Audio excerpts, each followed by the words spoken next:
Em parte há uma coisa que não me surpreende, é que isto é uma sondagem da Pitagóricas. A Pitagóricas é exatamente a mesma empresa que eu até vou ser sincero, quando vi que criei ali alguma confusão, porque estou habituado a vê-la como Montenegóricas devido às ligações que tem também ao próprio PSD.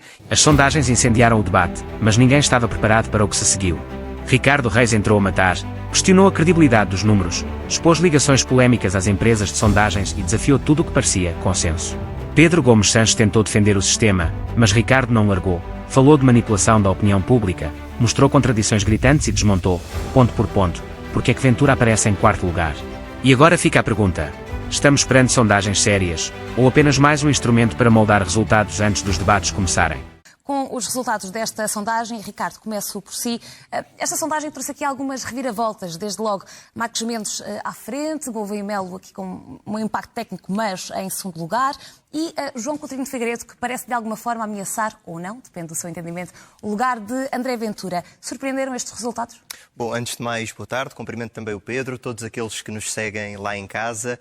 Em parte há uma coisa que não me surpreende, é que isto é uma sondagem da Pitagóricas. A Pitagóricas é exatamente a mesma empresa que eu até vou ser sincero, quando vi que criei ali alguma confusão, porque estou habituado a vê-la como Montenegóricas devido às ligações que tem também ao próprio PSD e que acabam sempre um pouco por obedecer a quem tem que obedecer no fundo. No caso da Pitagóricas foi a mesma empresa de sondagens, não sei se estão recordados, mas que nas legislativas dava ao Chega 14%.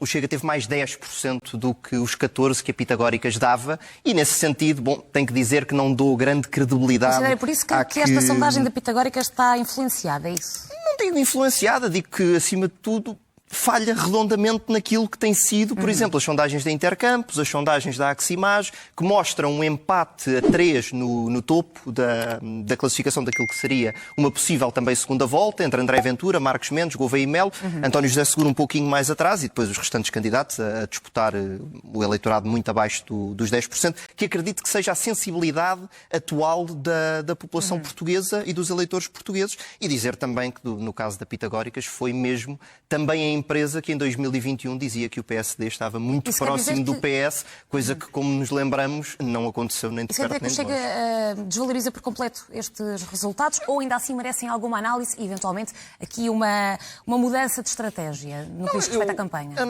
A estratégia, por assim dizer, do Chega, neste caso da candidatura de André Ventura, é estar ao lado dos portugueses, é defender o interesse dos portugueses face àquelas que são candidaturas que representam, a meu ver, fatias do mesmo bolo, que é o bolo do sistema. A reação a esta sondagem, vemos aqui António José Seguro em terceiro lugar, pode ter aqui ainda, se olharmos unicamente para estes resultados naturalmente, pode ter aqui ainda alguma margem para ganhar algum fôlego e eventualmente conseguir, por exemplo, o segundo lugar ou até mesmo vencer. Como é que olhas para estes resultados e também para o trabalho que tem sido desenvolvido, se reflete nesta sondagem? Bem, as sondagens normalmente dão-nos uma fotografia do momento,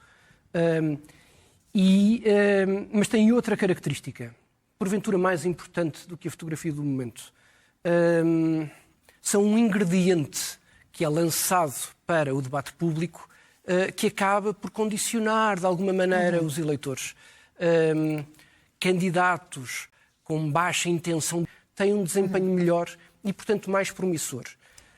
André Ventura, que da Aximage, na última, tinha uma penetração face ao seu eleitorado de 2025, das legislativas de 2025, de 84,3%, aqui aparece com 56%. Concluo nesta primeira avaliação às sondagens. Está tudo muito ainda por definir e eu acho que estas sondagens, muito mais do que serem motivos de celebração ou de desânimo por parte dos candidatos, são dados importantes que as candidaturas devem avaliar para afinar discursos. André Ventura, e porque estamos aqui assim a antecipar o debate de logo à noite, tem feito uma radicalização do discurso, do meu ponto de vista, para consolidar e para mobilizar aquilo que é o seu eleitorado último das legislativas de 2025, portanto, aquele 1.400.000 votos que lhe dariam 20 e tal % e não estes 12,8% que esta sondagem aponta. Eu estou convencido que António José Seguro tem vindo a fazer um caminho muito interessante, avançou sozinho, é uma candidatura que, não obstante ter o apoio de um partido, É uma candidatura suprapartidária, independente, que consegue ir buscar votos Então, a muito... já vamos escrutinar um pouco mais, já avançaste e seguiste para este tema, muito bem, porque vamos naturalmente fazer a antecipação deste debate inaugural, podemos dizer assim, Ricardo Reis. Sendo este o primeiro debate, há naturalmente muita coisa a comentar e muitas respostas a dar relativamente às provocações que têm sido ditas entre candidatos. Qual será a estratégia de André Ventura para mais logo? Bom, relativamente àquilo que podemos esperar do debate, nós temos que ter aqui em consciência quem são as duas pessoas que estão no frente a frente, como em qualquer debate daqueles que virão num futuro próximo. No caso, teremos André Ventura, da União, da União, da União. É um slogan bonito, não digo que não, mas da união de quê? Como é que alguém que foi secretário-geral do Partido Socialista, que não conseguiu unir o Partido Socialista, pelo contrário, dividiu, nem sequer conseguiu concorrer a umas legislativas, porque acabou golpeado, é verdade, por António Costa, mas porque também não teve, ou foi ingênuo a esse ponto. A questão, nesta questão do sistema e do antissistema, André Ventura é um candidato antissistema. Palavras dele, não estou a fazer um juízo de moral, a ruptura, o resto. Não é o único candidato antissistema. Há mais 2 candidatos antissistema. António Filipe e Catarina Martins, um comunista e uma neocomunista, não podem ser considerados. Estas duas coisas, que parecem uma proclamação acesas, como temos visto, o prolongamento da dissensão para as presidenciais é um erro. E é o candidato dos portugueses que cumprem e dos portugueses que trabalham. António José Seguro é o candidato dos portugueses. Mesmo daqueles que não cumprem, mesmo daqueles que não trabalham, de todos os portugueses. Nós temos, claramente, candidatos antissistema, sendo que o mais emblemático e o mais vocal é André Ventura, mas grupo no qual eu queria incluir António Filipe e Catarina Martins. Depois temos candidatos do sistema. Luís Marques Mendes é, porventura, o seu mais visível representante, já que é alguém que esteve sempre dentro do sistema, e ele usa isso como crédito, e tudo bem, com a experiência que o governo... Pela plataforma do governo, eu não diria da AD, eu diria a plataforma do governo, Marcos e Melo, que queria ser um candidato fora do sistema, mas que, considerando todas as pessoas, querem fundir, querem unir e querem garantir a união do país. E isso eu acho... Para lá das coisas que os separam. Deixa-me fazer a pergunta desta forma. Quais é que serão os principais pontos de colisão no debate de logo? Quer reformar o sistema. André Ventura vive muito da fragmentação da sociedade, de grupos étnicos que estigmatiza. António José Seguro defende a união e a coesão nacional. André Ventura é corrupção. André Ventura é o eleitorado, apesar de se concentrarem em expor as diferenças que têm nestas matérias. Ricardo Reis, concorda com esta visão que o Pedro está aqui a expor? De facto, são estes pontos que têm em concordância, vamos dizer assim, que podem ir conseguir os votos dos indecisos? Bom, eu começo só por fazer aqui o que eu acho ser uma correção. Eu acredito, Pedro, que seja a tua opinião, mas esta aqui é uma correção que faço. Candidato antissistema só há um, é André Ventura. Candidato anti-regime, acredito e concordo plenamente que António Filipe e Catarina seja o presidente de facção, a menos que facção representa a larga maioria dos portugueses, larga maioria essa que contribui e que está cansada que uma minoria tenha os privilégios que a maioria trabalhadora que os merecia ter não tem. Se isso for a definição de facção, então aí estaríamos de acordo, mas creio que não foi bem isso. Sobre a questão das temáticas a ser debatidas e que interessam aos portugueses. Bom, acredito que vai ser debatida a questão da corrupção. A questão da corrupção é essencial porque a corrupção é o cancro que mina a confiança das pessoas nas instituições democráticas. A corrupção é o maior ataque à democracia, porque as pessoas deixam de confiar nas instituições porque percebem o nível no fundo, de degradação, de aproveitamento e de pouca fiabilidade que as instituições têm.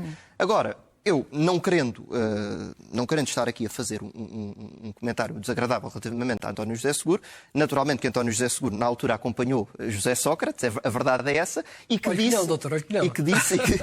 disse, que se não estou em erro, porque tirei até inclusivamente uma citação do próprio, quando foi questionado sobre a questão do legado de José Sócrates naquilo que tinha sido o Partido Socialista, ele disse que se orgulhava de todo o legado do Partido Socialista desde 1973. Portanto, por esta lógica, orgulha-se também daquilo que foi o legado de José Sócrates. Isto na minha perspectiva. E disse também, inclusivamente, que a saúde ia ser uma grande prioridade. Acredito que a saúde esteja em debate, porque é um tema também bastante importante. Mas o PS não, e neste caso António José Seguro, candidato apoiado pelo PS, ainda que um pouco à força.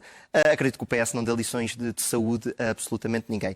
Apenas uma nota, porque o Pedro falou, e muito bem, sobre os outros dois principais candidatos.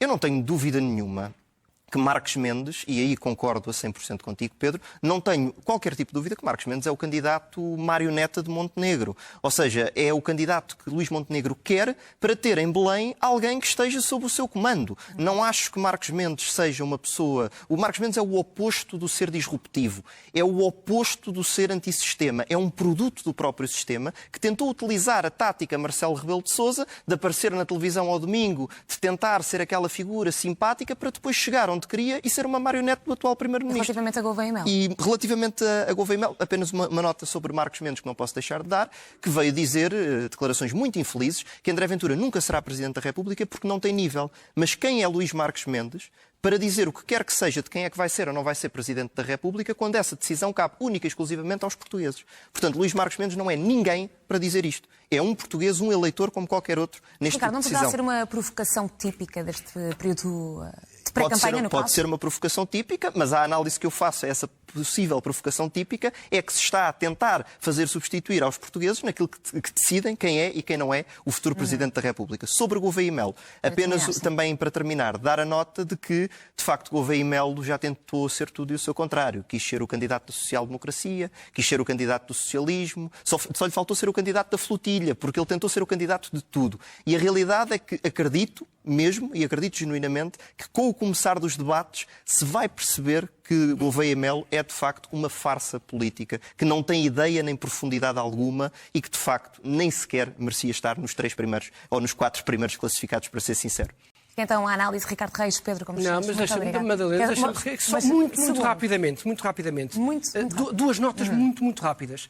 A primeira nota, que é importante e que tem a ver com o respeito pelas instituições e pela Constituição, António José Seguro dará posse a um governo se o Chega a ganhar, e isso é uma diferença importante que deve ser considerada não nesta típica batalha entre esquerda e direita, mas naquilo que é o respeito pelas regras e pelo funcionamento da democracia portuguesa. Primeira nota. Segunda nota sobre António José Seguro e o PS. António José Seguro é o mais insuspeito dos candidatos que, tendo feito uma vida política no Partido Socialista, foi alguém que não esteve nos governos de José Sócrates, que se demarcou atempadamente de José Sócrates, que disse não a Mário Soares, que assumiu um sentido de responsabilidade para com o país durante os tempos da Troika e que apontou o dedo a António Costa num debate dizendo-lhe que ele era o representante do PS dos interesses. Desse ponto de vista, António José Seguro tem crédito de idoneidade, de independência, de coragem política que eu não podia deixar de Só uma provocação muito breve. Só mesmo para então, igualar. como é que o Partido Socialista, que ainda tem muita dessa ala de António Costa, está hoje a apoiar António José Essa ala de António Costa não está com António José Seguro. Ainda acredito que seja maioritária dentro do partido. No fim deste debate, uma coisa ficou clara: as sondagens deixaram de ser apenas números, tornaram-se armas políticas. Ricardo Reis acusou, desmontou e levantou dúvidas que ninguém no estúdio conseguiu evitar. Pedro Gomes Sanches tentou responder, mas ficou evidente que há duas visões a chocar, a do sistema e a de quem o desafia. Agora, a decisão não está nas sondagens, está nas mãos dos portugueses. E tu? Acreditas nestes resultados? Ou achas que há muito mais por detrás destes números? Deixa a tua opinião nos comentários.